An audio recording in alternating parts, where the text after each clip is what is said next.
Hey everyone, today I'm going to show you how to install the Loom Chrome extension on your browser. Without any further ado, let's get started. First, open your Chrome browser and navigate to chromewebstore.google.com. This is Google's official marketplace where you can find thousands of extensions to enhance your browsing experience. Once the Chrome Web Store loads, you'll see a search bar at the top of the page. Click on it and type in Loom, then hit enter to search for the extension.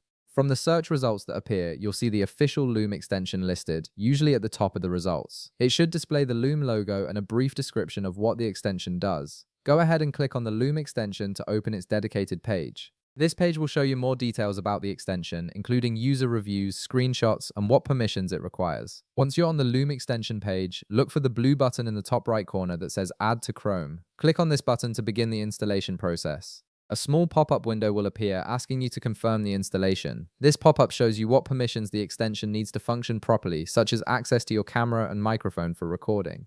Review these permissions, and if you're comfortable with them, click Add Extension to confirm and proceed with the installation. Now you'll need to wait a moment while Chrome downloads and installs the Loom extension. This usually takes just a few seconds, but the time may vary depending on your internet connection speed. You'll see a brief loading indicator during this process, so just be patient while everything gets set up in the background. Once the installation is complete, look at the top right corner of your Chrome browser next to the address bar. You'll see a puzzle piece icon, which represents your extensions. Click on this extensions icon to view all your installed extensions. From the drop-down menu that appears, you should see Loom listed among your extensions, and it's now ready to use. You can start using Loom immediately to record your screen, share videos, and collaborate with your team. And that's it. You've successfully installed the Loom Chrome extension and it's ready to help you create quick video messages and screen recordings. If this video helped you out, be sure to leave a like, subscribe, and I'll see you in the next one.